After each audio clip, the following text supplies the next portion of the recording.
আমার ভাইজানেরা, বিশ্ব নবী আমার দিন দুনিয়ার বাদশা হাবিবুল্লাহ জনাবে মুহাম্মদ রাসূলুল্লাহ সাল্লাল্লাহু তাআলা আলাইহি ওয়াসাল্লাম কে ওই শিহামে আবু তালিবে যখন আটক করে রাখা হয়েছিল, মানুষ গবেষণা শুরু করে দিল, আরে যে মুহাম্মদ সাল্লাল্লাহু আলাইহি ওয়াসাল্লামের কাছে আমরা আমানত হিসাব বলে মানি, সত্যবাদী বলে মানি, যে মুহাম্মদকে সত্যবাদী বলে মানি, কি কারণে কি অপরাধে ওই মুহাম্মদকে আটক করা হলো? না না না না, এর খবরটা আমাকে জানতে হবে, এর খবরটা আমাকে বুঝতে হবে।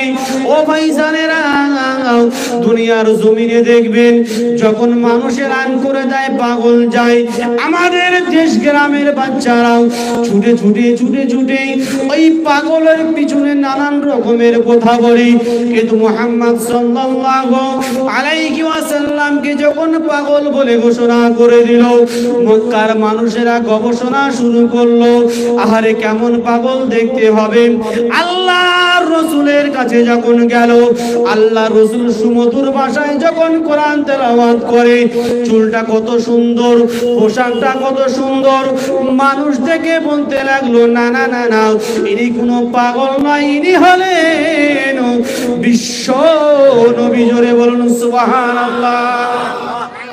ইনি পাগল নয়, পাগল হলে চুলগুলো উস্কো খুস্কো থাকবে, পাগল হলে জামা কাপড় ছেঁড়া থাকবে, পাগল হলে তার শরীরের কোনো আকৃতি ভালো থাকবে না, কিন্তু এমন একটা সুন্দর মানুষ, এমন একটা সুন্দর চেহারা, যেন দেখে মনে হচ্ছে রসুলের মুখ দেখলে মানুষের খিদে মরে যায়। জোরে বলুন না সুবহানাল্লাহ। ইনি তো পাগল নয়, তো ইনি হলেন এই আখিরি জামানার নবী হযরত মুহাম্মদ মুস্তাফা সাল্লাল্লাহু আলাইহি ওয়াসাল্লাম। চিৎকার মেরে বলুন না সুবহানাল্লাহ। বলার উদ্দেশ্য আমার একটাই, আমার রসুলকে আটকাবার চেষ্টা করেছিল, রসুলকে চেপে রেখে দেওয়ার চেষ্টা করেছিল, কিন্তু আল্লাহ বলে, আমার হাবিব তুমি চিন্তা করবে না, যারাই তোমাকে আটকাবে তারাই তোমার পথটা সহজ করে দেবে। জোরে বলবেন না সুবহানাল্লাহ। কিরকম সহজ? আল্লাহ রসুল সাল্লাল্লাহু আলাইহি ওয়াসাল্লাম তিনি একসময় একটা যুদ্ধের ময়দান থেকে ফিরছেন, এমত অবস্থায় দেখছেন আল্লাহ রসুল আস্তে আস্তে খুবই ক্লান্ত, একটা গাছের গোড়া তিনি বিশ্রাম করছেন, তার তলোয়ারটা গাছের উপরে টাঙিয়ে দিয়ে। হঠাৎ করে এক বেদিন আল্লাহ রসুলের তলোয়ারটা নিয়ে বলছেন, এ মুহাম্মদ, বলো আমার হাত থেকে তোমার কে বাঁচাবে? আমার রসুল একটা নরম আওয়াজে বলেছিলেন, দুনিয়ার কেউ আমাকে বাঁচাতে পারবে না, তবে আমার বাঁচাবে আমার আল্লাহ। বলবেন না সুবহানাল্লাহ। আমার ভাইজানেরা, ভুল আমাকে বুঝবেন না, আমি আপনাদেরকে বোঝাতে চাইছিলাম এটাই, দুনিয়ার জমিনে পয়গম্বরকে কেন মানবেন, আল্লাহর ওলিদেরকে কেন মানবেন, আমি সেদিকে একটু পরে যাই। ও ভাইজানেরা, আল্লাহ রসুলকে চেপে রাখার চেষ্টা করেছিল, আল্লাহর রসুলকে জেলখানায় বন্দি করা হয়েছিল। আমার আল্লাহ পাক বলেন, আমার হাবিব তুমি কোনো চিন্তা করবে না, কেন আমি আল্লাহ তোমার সাথে আছি। ও ভাইজানেরা, আল্লাহ রসুল যখন আরাম করেন, ওই তলোয়ারটা তুলে নিয়ে বলেছিলেন, এ মুহাম্মদ তুমি বলো বলো আমার হাত থেকে তোমাকে কে বাঁচাবে? ও ভাইজানেরা, আমার রসুল আমার হাবিব নরম আওয়াজে বলেছিল, ও ভাই শোনো, দুনিয়ার কোনো মানুষ নয়, আমাকে বাঁচাবে যিনি হলেন আমার হায়াত ও মউতের মালিক। এই আওয়াজটা যখন শুনে ফেললো, এই বেদিনের হাত থেকে তলোয়ারটা পড়ে গেল, হাতগুলো কম্পন শুরু হয়ে গেল, কাঁপতে শুরু হয়ে গেল। ও ভাইজানেরা, আল্লাহ রসুল তলোয়ারটা তুলে নিয়ে বলতে লাগলো, ভাই বলো বলো এবার আমার হাত থেকে তোমাকে কে বাঁচাবে? ও ভাইজানেরা, চিৎকার মেরে বলতে লাগলো, মুহাম্মদ তুমি ছাড়া আমাকে আর কেউ বাঁচাতে পারবে না। কেন? যার মধ্যে ঈমান আছে, যার মধ্যে আল্লাহর ভয় আছে, তিনি একটা কিছু হলেই আগে কার কাছে জানাবে? জোরে বলুন। আল্লাহর কাছে। ও ভাই জানেরা, ওই বেদিনের কাছে তো ঈমান নাই। উনি বলেছেন, ও মুহাম্মদ, তুমি ছাড়া আমাকে কেউ বাঁচাতে পারবে না। ও ভাই জানেরা, কেমন দয়ার নবী, মায়ার নবী দেখুন। আমার নবী বলেছিলেন, যাও যাও চলে যাও, আমি রাসূলুল্লাহ তোমাকে মাফ করে দিলাম। ও ভাই জানেরা, আমি সর্বপ্রথম বলেছিলাম, যারা দবানোর চেষ্টা করেছিল, আটকে রাখার চেষ্টা করেছিল, আল্লাহ পাক বলেন, বান্দারে আমি আল্লাহ সত্যকে দুনিয়ার মানুষের সামনে প্রকাশ করে দেব। ও ভাই জানেরা, ওই মানুষটাকে যখন ছেড়ে দেওয়া হলো, তার বংশের কাছে চলে গেল, গোত্রের কাছে গিয়ে বলতে লাগলো, শোনো শোনো, আমি এমন একটা মানবের কাছ থেকে ফিরে এলাম, এমন একটা মানুষের কাছ থেকে এলাম, তার কথা, তার বার্তারা, তার চলাফেরা, আমার তো মনে হয় উনি হলেন আখিরি জামানার নবী। জোরে বলবেন না সুবহানাল্লাহ। কে বলছেন? কে বলছেন? ওই বেদিনটা যে আল্লাহ রসুলকে তলোয়ার তুলেছিল মারার জন্য।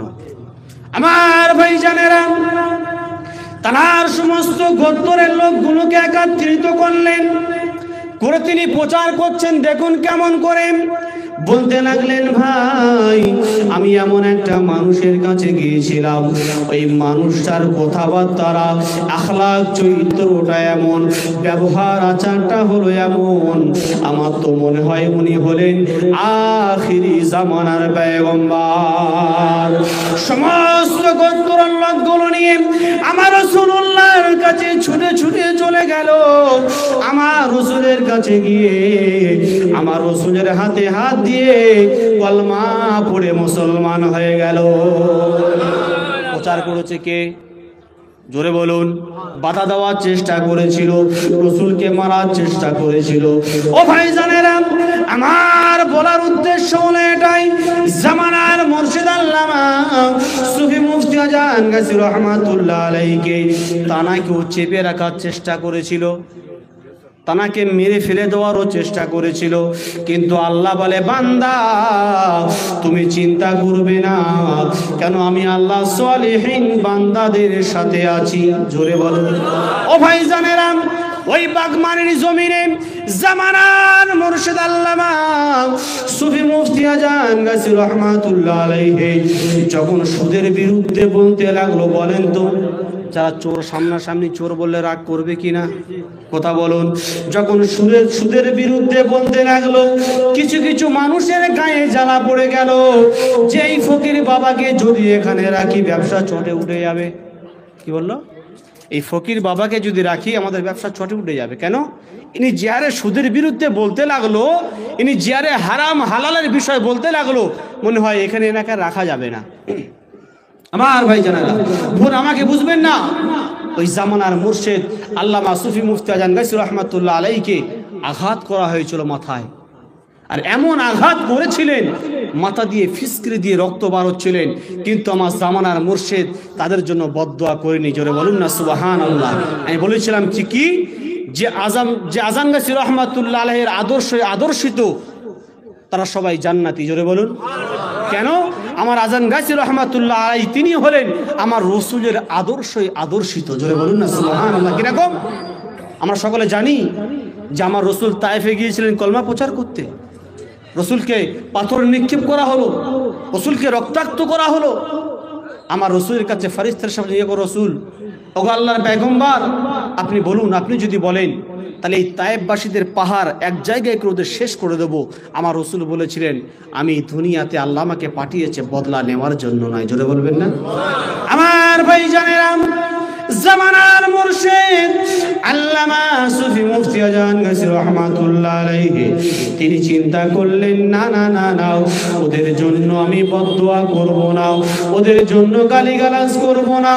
ওই রক্ত মাখা হাত নিয়ে আল্লাহর দরবারে হাত তুলে দোয়া করতে লাগলেন, আল্লাহর দরবারে ফরিয়াদ করতে লাগলেন, ও রব্বুল আলামিন, আল্লাহ পাক আমাকে বুঝতে পারি নাই, আমাকে চিনতে পারি নাই। আল্লাহ তুমি ওদেরকে মাফ করে দাও, আল্লাহ তুমি ওদেরকে ক্ষমা করে দাও। ও ভাইজানেরা, এই আওয়াজটা যখন শুনলো ওরা চিন্তা করতে শুরু করে দিল, আহারে যে মানুষটাকে মারলাম রক্ত বার হলো, এবতেবু আমাদের জন্য দোয়া করে। না না না, ইনি হলেন আল্লাহর সাচ্চা বন্ধু। জোরে বলুন সুবহানাল্লাহ।